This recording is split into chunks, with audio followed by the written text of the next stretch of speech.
My name is Jenny. My Chinese name is Yang Yizhen. I'm freshman. My number is S0441035. My topic is Manal al-Sharif, a Saudi woman who dared to drive. Allow me to start this talk with a question to everyone. You know that all over the world, people fight for their freedom, fight for their rights. Some battle oppressive governments, others battle oppressive societies. Which battle do you think is harder? Allow me to try to answer this question in the few coming minutes. Let me take you back 2 years ago in my life. It was the bedtime of my son, Abudi. He was 5 at that time. After finishing his bedtime rituals, he looked at me and he asked a question. Mommy, are we bad people? I was shocked. Why do you say such things, Abudi? Earlier that day, I noticed some bruises on his face when he came from school. He wouldn't tell me what happened. He was ready to tell. Two boys he met today in school. They told me, we saw your mom on Facebook. You and your mom should be put in jail. I have never been afraid to tell Abudi anything. I've been always a proud woman of my achievements. But those questioning eyes of my son were my moment of truth.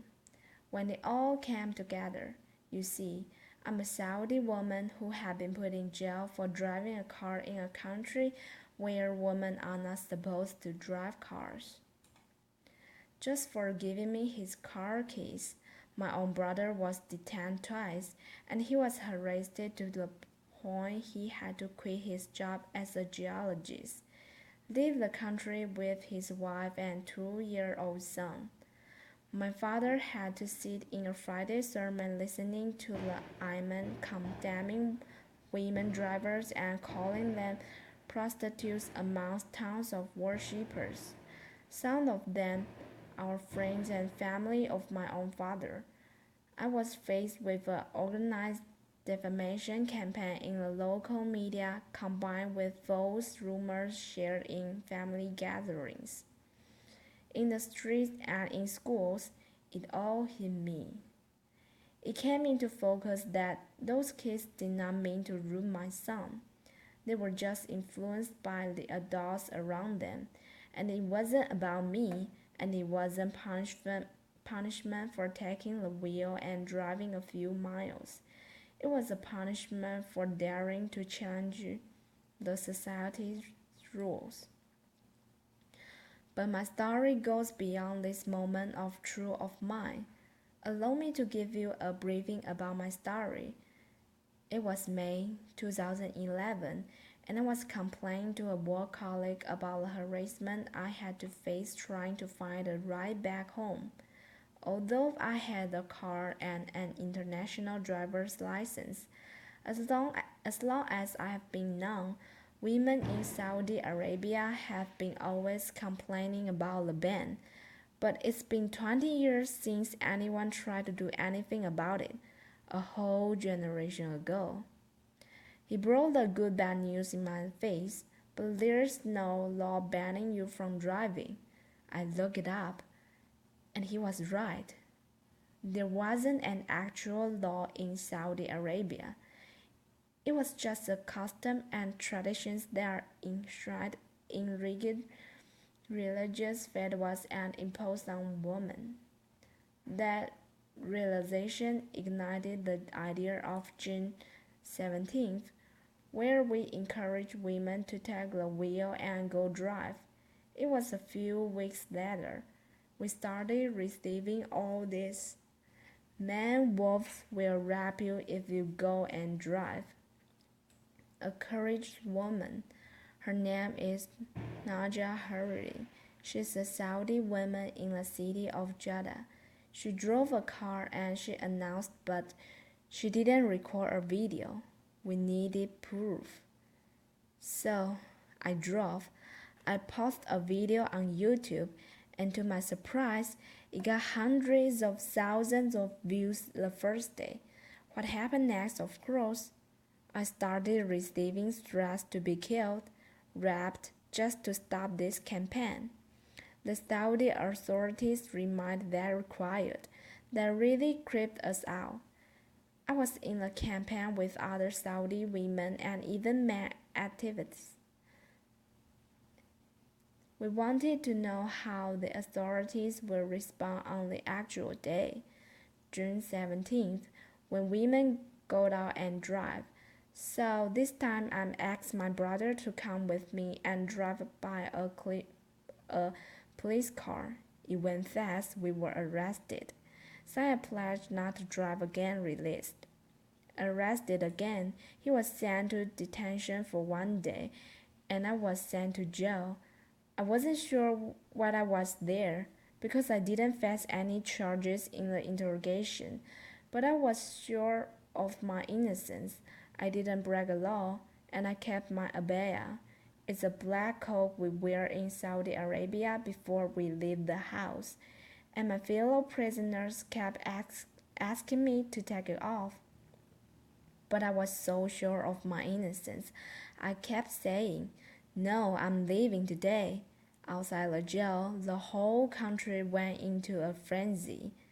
Some attacking me badly, and others supportive, and even collecting signatures in a petition to be sent to the king to release me. I was released after 9 days. June 17 comes. The streets were packed with police cars and religious police cars. But some hungry, brave Saudi women broke the ban and drove that day.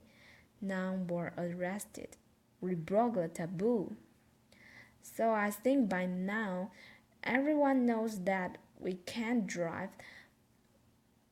or women are not allowed to drive in Saudi Arabia.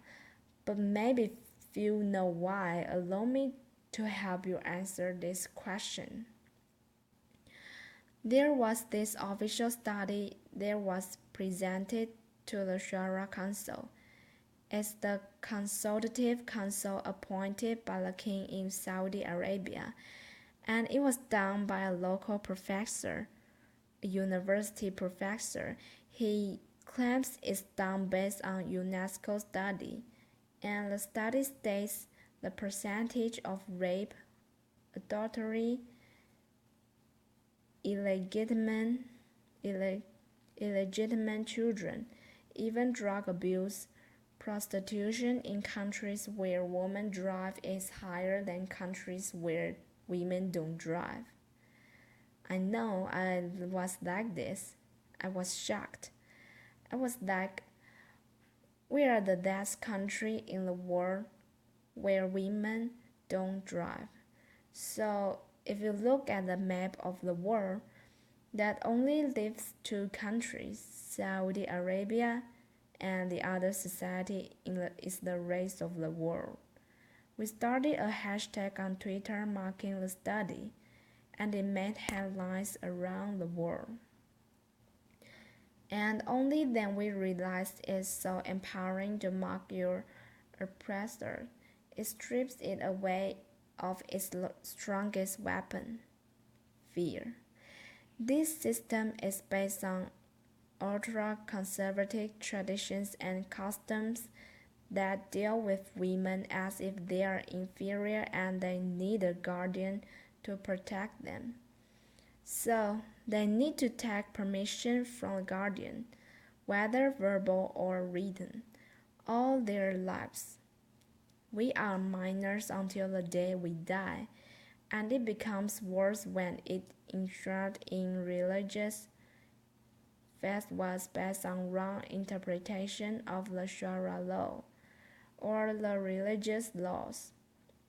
What's worse, when they become codified as laws in the system, and when women themselves believe in their inferiority.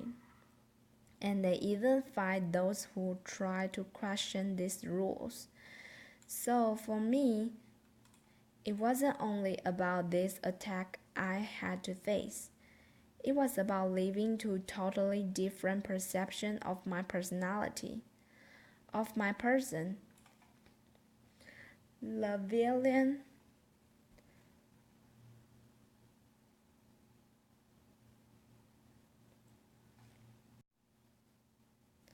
back in my home country and the hero outside. Just to tell you, two stories happened in the last 2 years. One of them is when I was in jail. I'm pretty sure when I was in jail, everyone saw titles in the international media, something like this during these 9 days I was in jail. But in my home country, it was totally a different picture. It was more like this. Manal al-Sharif faces charges of disturbing public order and inciting women to drive. I know. Manal al-Sharif withdraws from the campaign. Oh, it's okay. This is my favorite.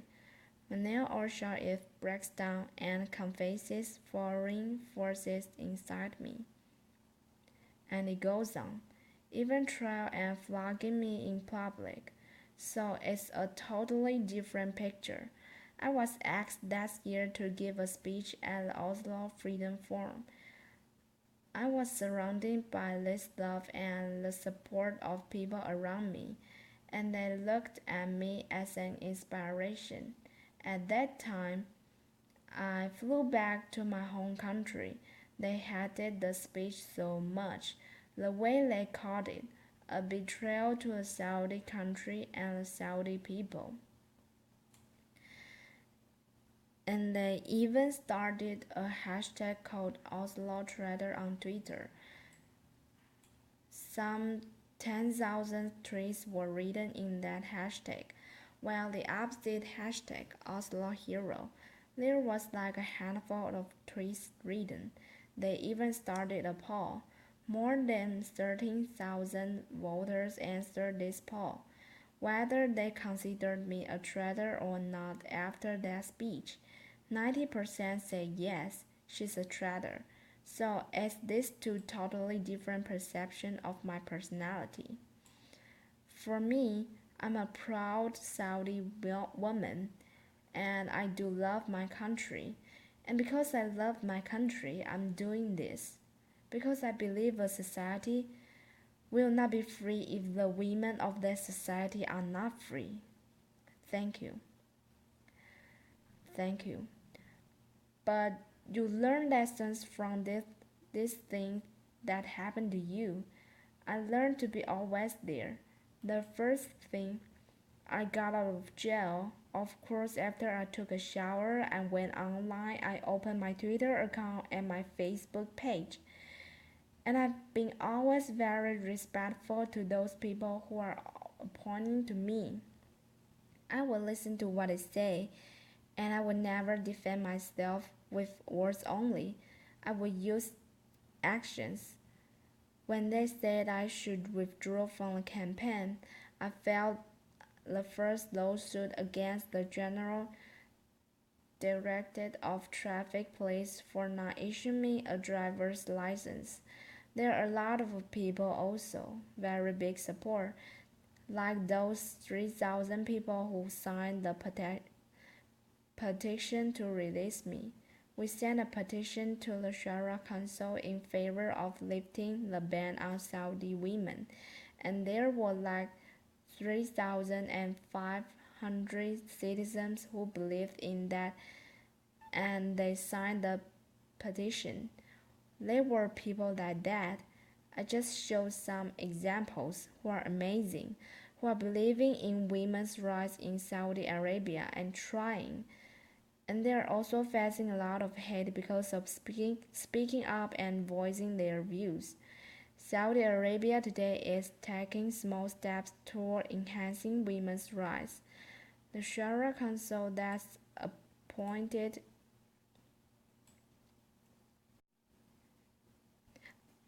by the king, by royal decree of King up though.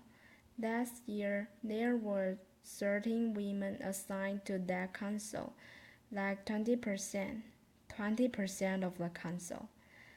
The same time, finally, that council, after rejecting our petition 4 times for women driving, they finally accepted it last February.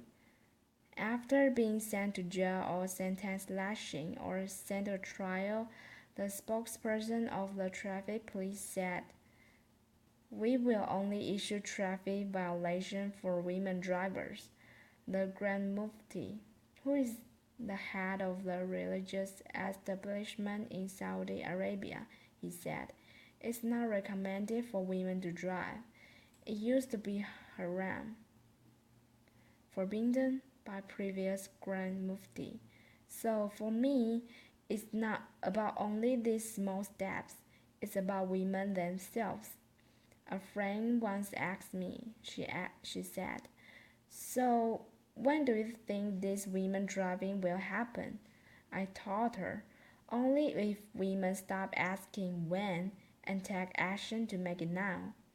So it's not only about a system, it's also about us women to drive our own life, I said. So I have no clue, really, how I became an activist, and I don't know how I became one now. But all I know, and all I'm sure of, in the future when someone asks me my story, I will say I'm proud to be amongst those women who lifted the ban, fought the ban, and celebrated everyone's freedom. So the question I started my talk with: who do you think is more difficult to face? Oppressive governments or oppressive societies? I hope you find clues to answer that from my speech. Thank you, everyone. Thank you.